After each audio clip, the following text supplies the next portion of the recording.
እግዚአብሔርን ቃል ከዮሐንስ ወንጌል ምዕራፍ 19 ከቁጥር 28 ጀምሮ ያለው እንደዚህ ይላል አነባለሁ። ከዚህም በኋላ ኢየሱስ አሁን ሁሉ እንደተፈጸመ አውቆ የመጽሐፉ ቃል ይፈጸም ዘንድ ተጠማሁ አለ። እዚያም ሆምጣጤ የሞላበት ዕቃ ተቀምጦ ነበር። እነርሱም ሆምጣጤውን በሰፈነግ ሞልተው በሂሶጵም አድርገው ወደ አፉ አቀረቡለት። ኢየሱስም ሆምጣጤውን ከተቀበለ በኋላ ተፈጸመ አለ። ራሱን አዘንብሎ ነፍሱን አሳልፎ ሰጠ። ልክ ከ2000 ዓመታት በፊት በዚህ ሰዓት ልክ 9 ሰዓት ላይ ኢየሱስ ክርስቶስ የተናገረው ቃል ቢኖር ይሄ ነው። ተጠማው፣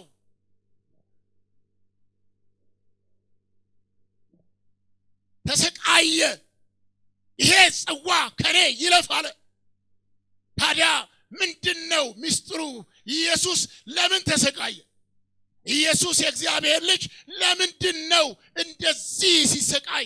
ጎኑን ሲወጉት፣ እንደዚህ እርቃኑን መስቀል ላይ ሲያንጠለጥሉት፣ ቅድም እንዳያችሁት ወዲና ወዲያ ሲያንገላቱት ለምንድነው ኢየሱስ የሞተው? ለምንድነው ነፍሱን አሳልፎ የሰጠው? ኢየሱስ ስለኔና ስለናንተ ያድናል። ኢየሱስ ነፍሱን ባይሰጥ ኖሮ ዛሬ እዚህ አትገኝም ነበር። ኢየሱስ ነፍሱን ባይሰጥሽ ኖሮ ዛሬ እዚህ አትገኝም ነበር። ኢየሱስ የእግዚአብሔር ልጅ ነፍሱን ነው አሳልፎ ለኔ ባይሰጠኝ ኖሮ ዛሬ እዚህ አልገኝም ነበር። ኢየሱስ የሰጠው ሰው ምናልባት ቢሰጥ ገንዘብ ነው። ምናልባት ቢሰጥ የሆነ ዕቃ ነው። ምናልባት የሆነ ነገር ሊሰጥ ይችላል። አንድ ቀን የሚያልቅ የሚያረጅ ነገር ነው የሚሰጥ። ኢየሱስ ላንተ የሰጠ ነፍሱን ነው። ለምንድነው ኢየሱስ የሞተው ካልክ፣ ኢየሱስ የሞተውማ ለኛ ኃጢአት እኛን ለማዳን ለሰው ልጆች ኃጢአት ሲል እርቃኑን መስቀል ላይ ተንጠለጠለ። ምንም ኃጢአት ሳይኖርበት ኃጢአተኛ ለሆነው ለኔና ለናንተ እኛን ለማዳን ኢየሱስ ያድናል። በእርግጥ በዚች ቤተክርስቲያን የእውነት ይነገራል። ለምን ካላችሁኝ ቅድም እንዳልኩት ነው። በማህፀን አሉ፣ የታቀፉ አሉ፣ ደግሞ ድክ የሚሉ አሉ፣ የሚራመዱ አሉ፣ የሚያገለግሉ አሉ፣ ደግሞም ዛሬ ደግሞ የተጠመቁ 11 አሉ። ገና ይቀጥላል። ያድናል።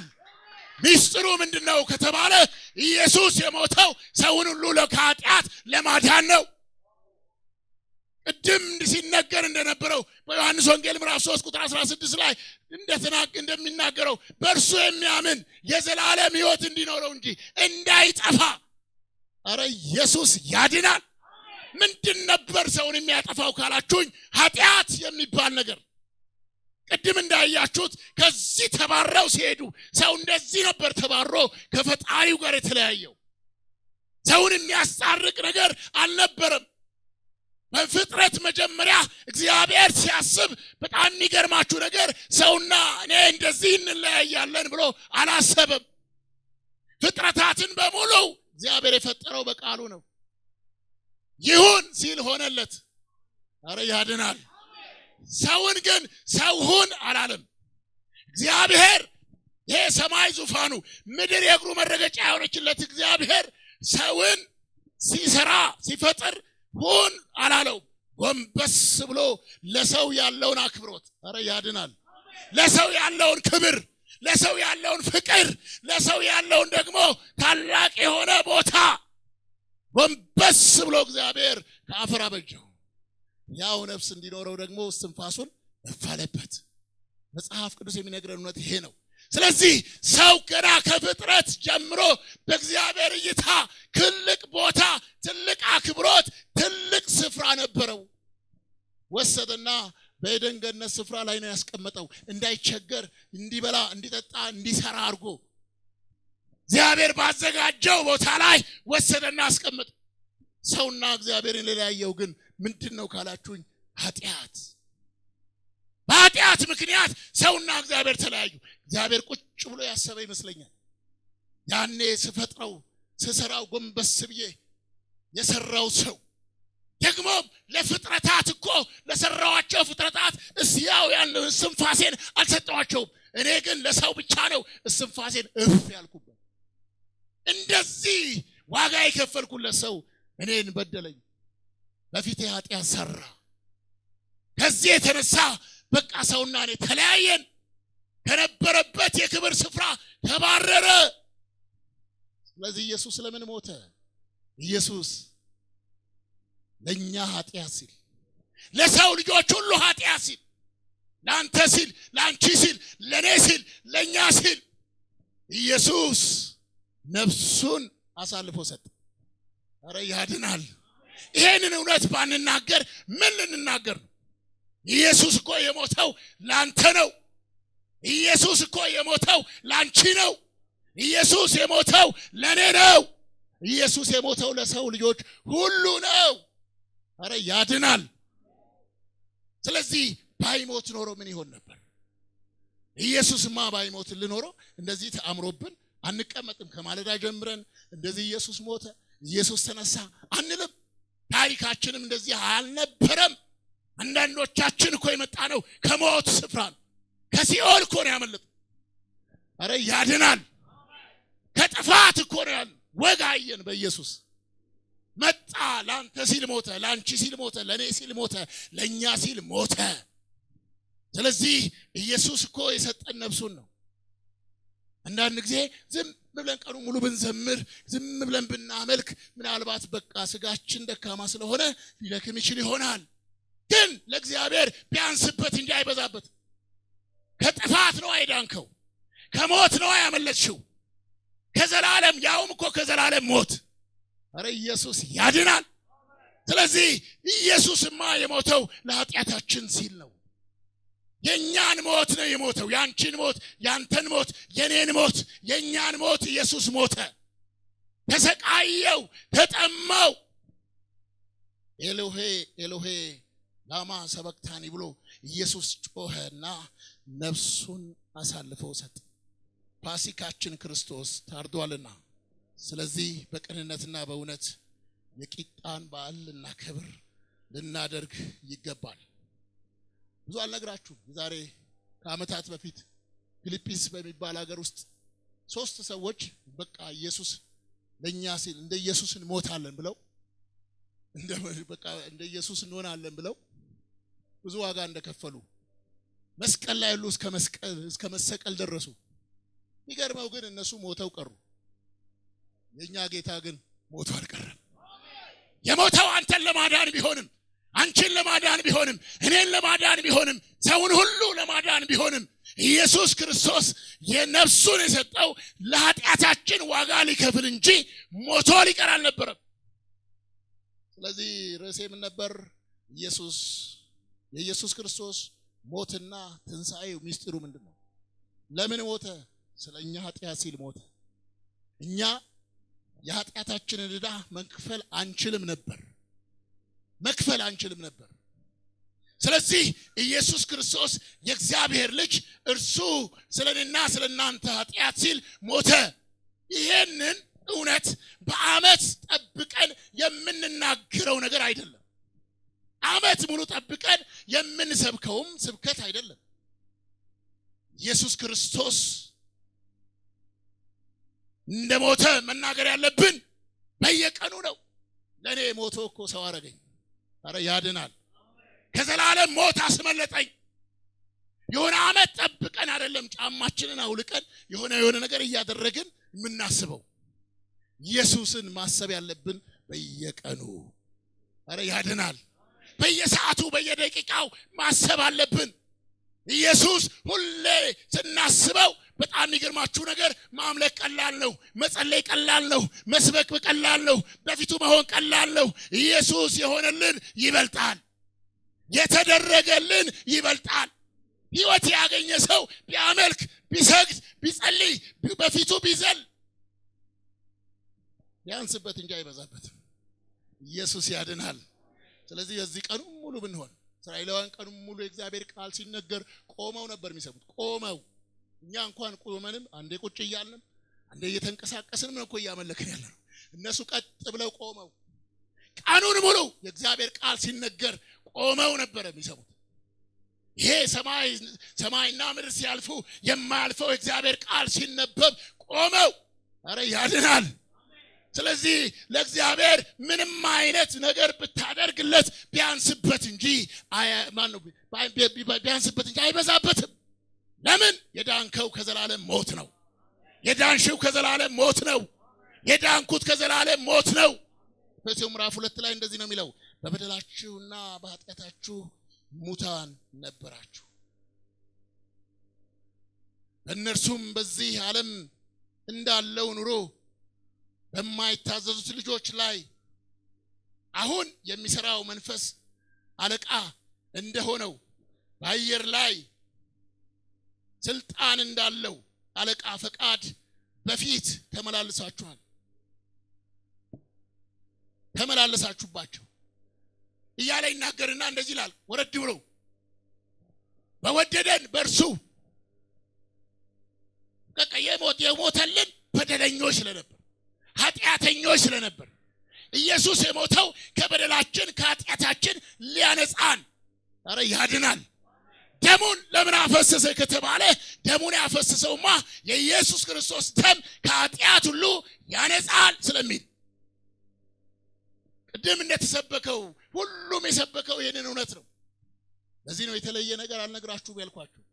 እውነት ስለሆነ ገና 24 ሰዓት እንናገራለን። እድሜ ዘመናችንን ይሄን እውነት እንናገራለን። ስለዚህ እግዚአብሔር ቃል ምንድነው የሚለው? እግዚአብሔርም በምህረቱ ባለጠጋ ስለሆነ አረ ያድናል። እግዚአብሔርም በምህረቱ ባለጠጋ ስለሆነ ከወደደን ከትልቅ ፍቅሩ የተነሳ አረ ያድናል። በበደላችንና በኃጢአታችን ሙታን በሆነን ጊዜ ከልጁ ጋር ሕይወትን ሰጠን። ኢየሱስ የሞተልን ሕይወትን ሊሰጠን አረ ያድናል። ሞቱን ሁሉ ጊዜ ማሰብ አለብን። ኢየሱስ የሞተው ለኔ ሲል፣ ኢየሱስ ባይሞትልኝ፣ ኢየሱስ ስለ ኃጢአቴ ዋጋ ባይከፍልልኝ የኔ አድራሻ የት ነበር ብላችሁ አስቡ።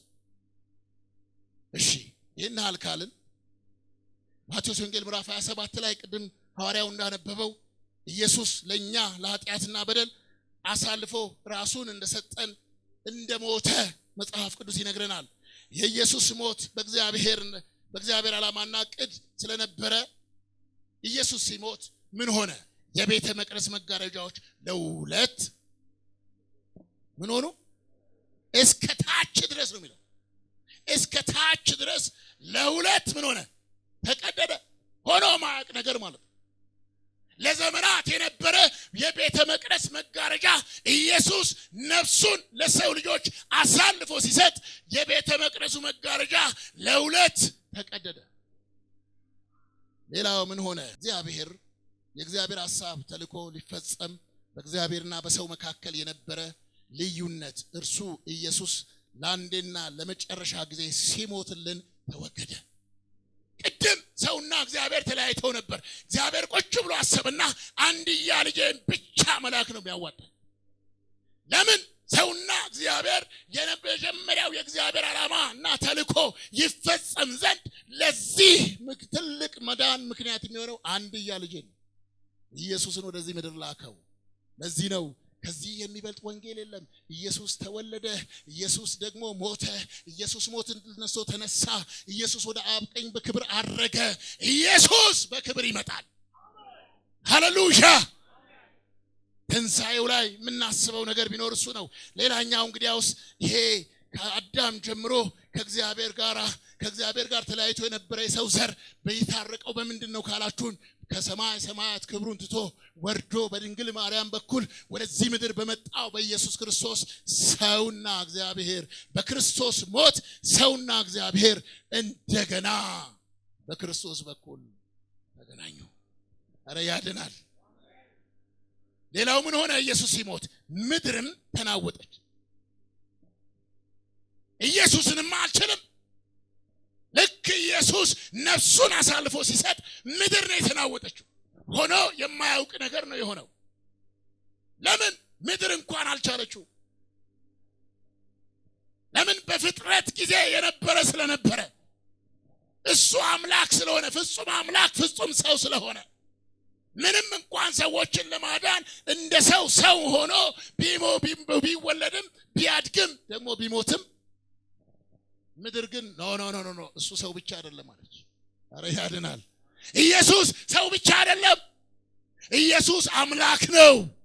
አልችለውም። እኔ ውስጥ መቀመጥ አይችልም። ለምን? እሱ የነገስታት ንጉስ ነው። እሱ የጌቶች ሁሉ ጌታ ነው። ሞቶ አይቀርም። እሱን አልችለውም። ከዛ በፊት ምናልባት ከዛም በኋላ ብዙ ሰዎች ሞተው እንደዚህ ሆኖ አያውቅም። ኢየሱስ ግን ሲሞት የሆነው ነገር ቢኖር ምድር ተናወጠች። ሌላኛው አለቶች ተሰነጠቁ፣ መቃብሮችም ተከፈቱ፣ ተኝተው ከነበሩትም ከቅዱሳን ብዙ ሰዎች ተነሱ እያለ ብዙ ነገሮችን ይናገራል። ስለዚህ የኢየሱስ ክርስቶስ ሞት እኛን ከመቃብር እንድንወጣ ከዘላለም ሞት እንድናመልጥ አረ ያድናል። አልችለውም ያለችው ምድር ልክ ነው፣ አልቻለችው። ምናልባት በምድር ገጽ ውስጥ የቆየው ኢየሱስ ለ3 ቀናት ዓርብ ዕለት ነው የቀበሩት። እሑድ በትንሣኤው በ3ኛው ቀን ኢየሱስ ሞትን ድል ነስቶ ተነሳ። ሌላው የትንሣኤው ምስጢር ታዲያ ምንድን ነው? ትንሣኤ ማለት ከሞት በኋላ በነፍስ ብቻ ሳይሆን በስጋና በነፍስ ሕይወት ማግኘት ማለት ነው። አያችሁ፣ ኢየሱስ ክርስቶስ ሞቶ ቢቀር ኖሮ ይሄ ወንጌል እኛ እስካለንበት ዘመን ገና በሚቀጥለውም ትውልድ ዘመን ሁሉ አይነገርም ነበር። ግን አንድ እውነት አለ። ኢየሱስ የኛ የምናመልከው ጌታ ሞቶ አልቀረም። ሞትን ድል ነስቶ ተነስቷል። የትንሣኤው ጌታ ተነስቷል። በክብር ኢየሱስ ተነስቷል። ሃሌሉያ! ኢየሱስ ባይነሳ ኖሮ ይሄ ወንጌል አይነገርም፣ እኛም አንድንም ነበር። ስለዚህ ገና እስከ ዘመን መጨረሻ ይሄ እውነት ይነገራል። ስለዚህ ስለ ትንሣኤው ብዙ ነገር ማንሳት እንችላለን። ግን በትንሣኤው ምን ሆነልን? በትንሣኤውማ ኢየሱስ ሞቶ ያልቀረው ለምንድን ነው ካልን ኢየሱስ ሞቶ ያልቀረው ብዙ ትምህርቶች አሉት። ግን አንድ ትልቅ ነገር አለ። ኢየሱስ ሞቶ ያልቀረው የኛን ሞት ስለሆነ የኛን ሞት ስለሞተ ሞቶ ያልቀረው ኢየሱስ እኛም በክብር ከሱ ጋር ወደ ዘላለም መንግስት እንድንሄድ አረ ያድናል። በክብር ሞትን ድል ነስቶ ተነሳ። መላእክቶችም አጀቡት። ከዛ ወደ አብ ቀኝ ሄደ፣ በአብ ቀኝ ተቀመጠ። ስለዚህ ስለአንተ፣ ስለኔ፣ ስለአንቺ፣ ስለኛ ደግሞ ክርስቶስ በአብ ቀኝ ይማልዳል። ጠበቃችን ሆኖ እርሱ በክብር አለ። ዮሐንስ ወንጌል ምዕራፍ 14 ላይ እንደሚናገረው ስፍራን አዘጋጅላችሁ ዘንድ እሄዳለሁ፣ እኔ በዛ ባለሁበት በዛ እንድትሆኑ ዳግመኛ መጥቼ ደግሞ እወስዳችኋለሁ። ስለዚህ ኢየሱስ ባይነሳ ኖሮ ትንሣኤ ባይሆን እግዚአብሔር ኢየሱስ ክርስቶስ በትንሣኤ ኃይል ባይነሳ ኖሮ በጣም የሚገርማችሁ ነገር የሰው ልጆች ሁሉ ቢሞቱም ሞተው ይቀሩ ነበር። ግን ቅድም እንዳልኳችሁ ትንሣኤ ማለት ከሞት በኋላ በነፍስ ብቻ ሳይሆን በስጋም በነፍስም ሕይወት ማግኘት ማለት ስለሆነ ኢየሱስ ክርስቶስ ተነስቶ በክብር አድርጎ ደግሞም እመጣለሁ በስሜ የሚያምኑትን ልጆቼን በክብር ከዚህ ዓለም መከራ አረ ያድናል። ኢየሱስ እንኳን በምድር ላይ ሲኖር በዓለም ሳላችሁ መከራ አለባችሁ፣ አይዟችሁን ያለምን አሸንፌአለሁ፣ ለእናንተማ ስፍራ አዘጋጅላችሁ ዘንድ እሄዳለሁ። እዚህ ምድር ላይ ብዙ ስፍራ የሌለን ሰዎች ልንሆን እንችላለን። የሆነ የሚቆጠሩ የሚታዩ ነገሮች የሌለን ሰዎች ልንሆን እንችላለን። በሰማይ ግን አረ ያድናል። ሐዋርያው ጳውሎስ ሲናገር በሰው እጅ ያልተሰራ ሕንጻ በሰማይ ይጠብቀናል። አረ ሃሌሉያ! በክርስቶስ የተዘጋጀልህ ስፍራ አለ። በኢየሱስ ክርስቶስ ሞትና ትንሣኤ የተዘጋጀልሽ ስፍራ አለ። በክርስቶስ ኢየሱስ ሞትና ትንሣኤ የተዘጋጀልኝ ሰማያዊ ስፍራ አለ። አረ ያድናል። ስለዚህ እመጣለሁ፣ መጥቼም እወስዳችኋለሁ። ሁለተኛ ወንጌል እሱ ነው። ኢየሱስ ይመጣል፣ በክብር ይወስደናል። መከራው ያበቃል፣ ችግሩ ያበቃል። ያለንበት ሁኔታ ለጊዜው ነው። ምክንያቱም መጻተኞች ሆነን በምንኖርባት በዚህ ምድር ነገር ቢሞላ ባይሞላ ብናገኝ ብናጣ አይደንቀንም። ክርስቶስ ኢየሱስ ግን የሕይወታችን ጌታ መሆኑን ማወቃችን፣ በዚህ ደግሞ ማመናችን፣ የልጅነት መንፈስ መቀበላችን፣ አባት ብለን የምንጨርበትን የልጅነት መንፈስ ሃሌሉያ! ይህንን እውነት ይህን መንፈስ የተቀበሉ ሁሉ በዚህ ምድር ላይ አይቀሩም። ቢሞቱ እንኳን ይነሳሉ። መጽሐፉ ነው የሚለው፣ የእግዚአብሔር ቃል ነው የሚለው፣ ይነሳሉ። ከዛስ በክብር ወደ ተዘጋጀላቸው ስፍራ ይሄዳሉ።